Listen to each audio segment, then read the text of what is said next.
وجل في القرآن الكريم أعوذ بالله من الشيطان الرجيم كنتم خير أمة أخرجت للناس تأمرون بالمعروف وتنهون عن المنكر وتؤمنون بالله الآية. Hadirin jamaah salat Isya yang sama-sama mengharap ridha Allah Subhanahu wa taala. Alhamdulillah, puji syukur kehadi Allah yang terus memberikan kita nikmat. Mudah-mudahan salat yang kita lakukan mendapatkan maghfirah dari Allah Subhanahu wa taala.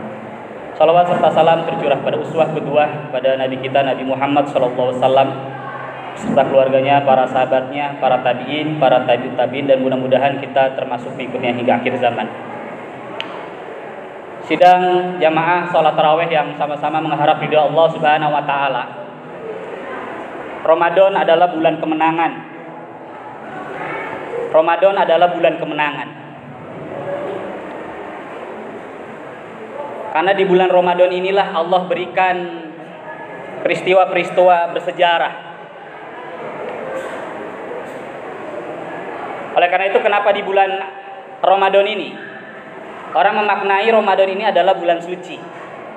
Padahal kalau kita lihat dalam sejarah, Ramadan bukanlah bulan suci, tetapi Ramadan adalah bulan kemenangan.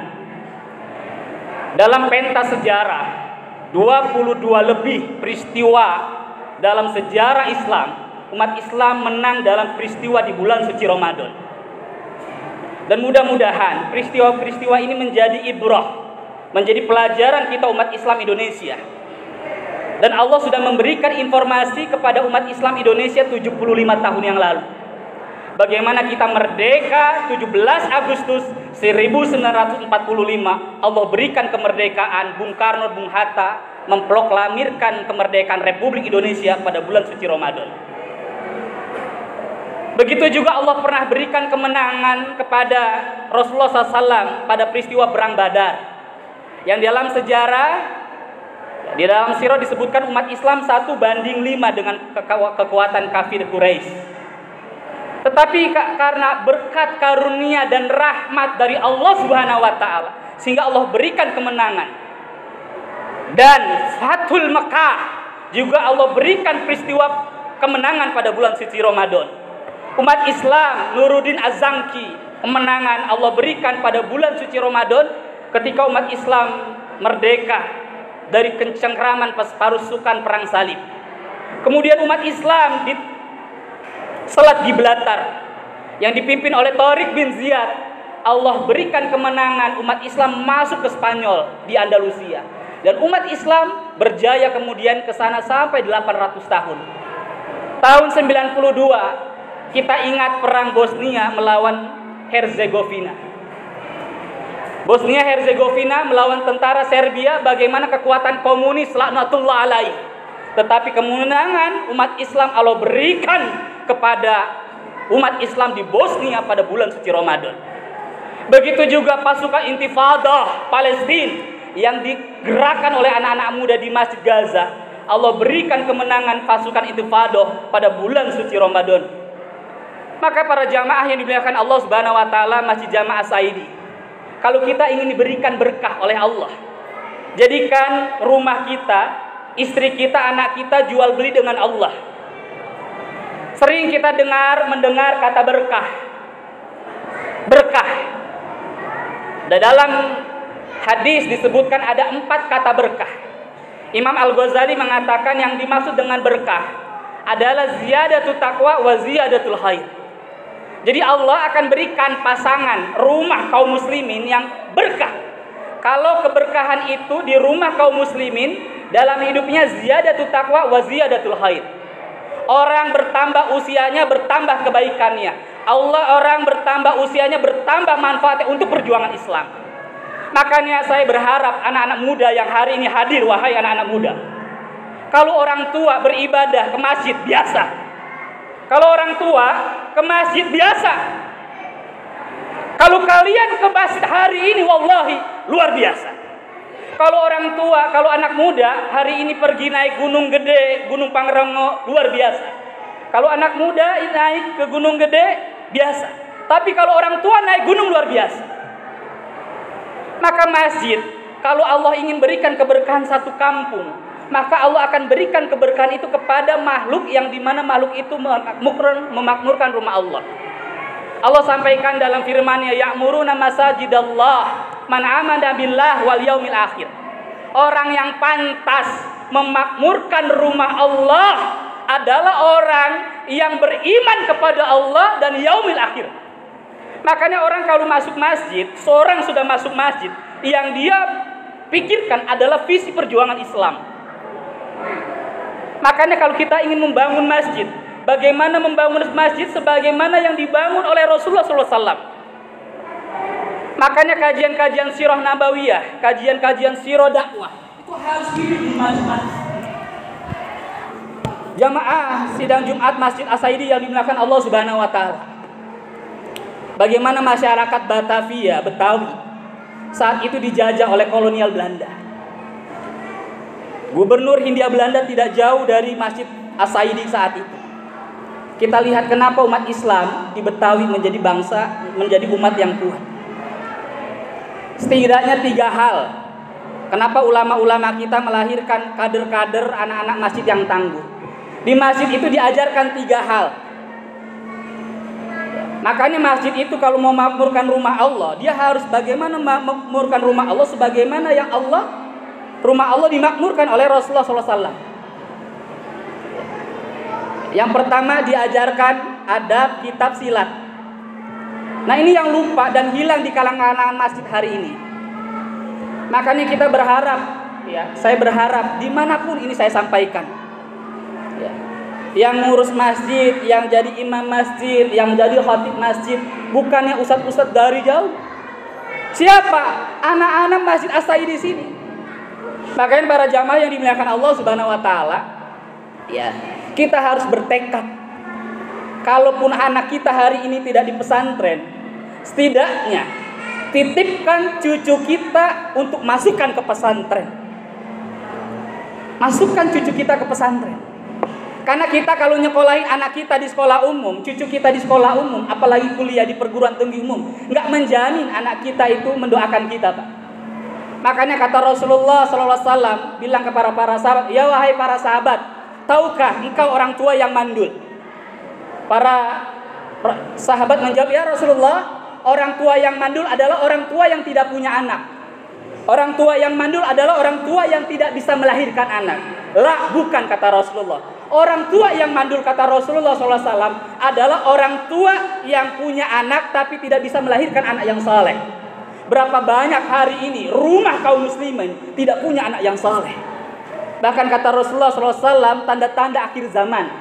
Tanda-tanda akhir zaman adalah seorang tua yang melahirkan majikannya. Orang tua punya anak, Pak. Ya, orang tua punya anak. Ya, anak udah gede, anak udah punya cucu, akhirnya apa? Cucunya dititipin ke orang tuanya. Bapak ibunya kerja. Kakeknya, neneknya nggak berani marahin anaknya, nggak berani marahin cucunya, karena takut diomelin oleh orang tuanya. Ini yang kata Rasulullah SAW, ya, tanda-tanda akhir zaman, seorang tua yang melahirkan majikannya. Oleh karena itu para jamaah yang dimuliakan Allah Subhanahu wa taala, cetak anak-anak kita, cetak generasi kita jadi pejuang Islam, apapun profesinya nanti. Entahkah anak kita itu dokter, entahkah anak kita itu guru, entahkah anak kita itu ahli teknik, ahli pedagang dan sebagainya. Tanamkan jalan tekad kita, anak kita persembahkan untuk Allah, kita wakafkan untuk Allah. In tansurullah yansurukum. Jikalau kita menolong agama Allah, kalau kita menolong agama Allah, yarzuqu min haitsu la yahtasib. Allah akan buka keran rezeki dari arah yang tak diduga-duga. Makanya para jamaah, ibu, bapak yang dimuliakan Allah, kita hari ini yang punya anak, kita yang hari ini punya cucu, pesan, Pak. Nah, kalau bapak meninggal, nak, kalau ibu meninggal, nak, tolong yang mandiin kamu, yang mandiin ibu harus kamu, nak. Yang nyolatin ibu, bapak harus kamu, nak. Berapa banyak hari ini kita sedih, berapa banyak hari ini kita melihat menangis. Orang tua meninggal, justru yang menyolatkan, yang memandikan, yang mengurusi jasad orang tuanya malah orang lain. Malah orang lain. Orang tuanya padahal ahli masjid, hendak disegerakan, tetapi karena menunggu anaknya yang masih kerja, dari provinsi di luar kota akhirnya menunggu. Sampai kemudian dilihat orang tuanya, sampai di rumahnya hanya bisa menangis melihat wajahnya. Padahal kata Rasulullah SAW, ya, doa yang akan disegerakan oleh Allah, yang akan diijabah oleh Allah adalah doa ketika seseorang melakukan sholat gaib atau sholat jenazah. Makanya para jamaah yang dimuliakan Allah Subhanahu Wa Taala, kita harus siap, ya, pesan ke anak kita. Karena saya yakin kalau anak mandiin ibunya ketika ibunya meninggal, kalau anak, ya, kasih pakaiin kain kafan bapaknya ketika nanti di jenazah, ya, saya yakin ini anak yang soleh. Berapa banyak hari ini anak-anak yang durhaka kepada Allah dan durhaka kepada orang tua. Oleh karena itu kadang orang tua salah juga. Nah, ya, kerja serius ya nak, biar kamu jadi orang nak. Nah, selama ini emang anak kita nggak jadi orang. Ini banyak orang tua yang salah. Orang-orang tua, orang-orang muslim polanya sekuler. Nah, kamu kerja yang rajin nak, ya biar jadi orang nak. Pertanyaannya Pak, berapa banyak hari ini orang Islam yang bilang begitu? Pertanyaannya, apakah anak itu belum jadi orang? Makanya kalau orang tuh benar jadi orang adalah orang yang selama hidupnya anaknya memikirkan masa depan Islam, Pak. Bapak jangan takut kalau bapak nyekolahin anaknya ke pesantren, Pak. Wallahi demi Allah, saya yakin bersumpah Allah menurunkan COVID ini tidak tahu kapan selesainya kita. Dan saya yakin orang mati bukan karena COVID, Pak. Orang mati itu karena sudah ketetapan ajalnya oleh Allah, bukan karena COVID. Adapun asbabnya, iya, tidak semua orang memang punya gaji, tapi semua orang punya rezeki, Pak. Ya, siapa yang kasih rezeki, Bu? Siapa yang kasih rezeki kita? Siapa yang kasih rezeki suami kita? Allah. Makanya kata Buya Hamka, nanti Bu bisa di rumah silakan buka masing-masing. Buya Hamka ketika menafsirkan surah Al-Baqarah 183. A'udzubillahi minasyaitonirrajim. Ya ayyuhalladzina amanu kutiba alaikumusiyam kama kutiba alal ladzina min qablikum la'allakum tattaqun. Tujuan puasa kata Buya Hamka itu adalah takwa. Ciri orang bertakwa kata Buya Hamka, alla takhafu wa la tahzan. Dalam diri orang muslim, dalam diri orang mukmin, alla takhafu wa la tahzanu.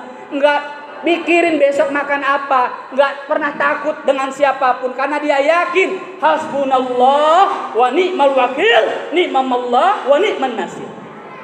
Ini kadang orang lupa, Pak, lupa Allah, Allahus Somad, Allah tempat bersandar. Oleh karena itu di bulan Ramadan ini, bulan Sa'atul Ijabah, bulan yang dimana Allah kabulkan doa-doa kita, Pak.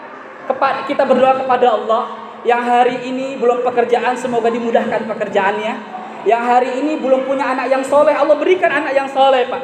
Yang hari ini belum punya istri yang soleh, Allah berikan istri yang soleha. Yang hari ini belum punya suami yang soleh, Allah berikan suami yang soleh. Yang hari ini belum punya rumah, Allah berikan rumah. Dan semuanya, ya, perbaiki hubungan kita dengan Allah. Makanya kata Buya Hamka, biar kita lulus di bulan suci Ramadan, kata Buya Hamka 3 hal amalan yang kita tidak boleh tinggalkan. Ini yang terakhir. Yang pertama tentu puasa. Yang kedua taraweh, ya, qiyamul Ramadan, atau di luar qiyamul Ramadan adalah qiyamul lail, Pak. Taraweh kenapa disebutnya sholat taraweh? Ya, para ulama menyebutnya sholat istirahah, sholat santai. Ya, jadi Bapak boleh hari ini 4 rakaat, 7-nya di rumah, mangga silahkan. Karena nggak boleh terburu-buru, santai. Yang terpenting jangan pernah menghilangkan sholat taraweh ini, sholat malam ini, sholat qiyamul Ramadan ini. Ustaz, tujuan sholat malam apa? Nanti buka surah Al-Isra, maqaman mahmudah. Biar Allah angkat derajat kita, biar Allah berikan pribadi kita yang kuat. Dan yang ketiga, ya, perbaiki hubungan kita dengan Allah, khususnya menjelang waktu berbuka. Dan yang kedua menjelang waktu sahur. Dan yang keempat tilawatil Quran. Quran turun ke muka bumi, syahrul Ramadan alladzi unzila fil Qur'an hudal linnas. Tujuan Al-Qur'an untuk menjadi pedoman buat kita. Makanya kenapa orang kalau nikah, Pak, kita nggak ngelihat dari manapun, orang kalau nikah salah satunya biasanya maharnya mas kawinnya Al-Qur'an, walaupun berat. Walaupun di masyarakat Persia nggak dipakai itu, tapi di masyarakat Betawi rata-rata pakai itu. Di Asia Tenggara, Malaysia, Singapura rata-rata pakai itu. Apa? Ketika orang punya masalah, back to Quran, kembali kepada Quran. Allahumma arhamna bil Quran. Semoga Allah berikan rahmat cahaya kampung kita ini dengan kekuatan Al-Quran. Mudah-mudahan Ramadan ini Allah berikan kekuatan untuk kita. Allah mudahkan segala urusan kita. Allah istiqomahkan perjuangan kita. Dan Allah wafatkan kita dalam keadaan husnul khotimah. Kurangnya kedoifan sebagai manusia, yang benarnya datangnya dari Allah. Alhamdulillah. Aku lupa lihat. Assalamualaikum warahmatullahi wabarakatuh.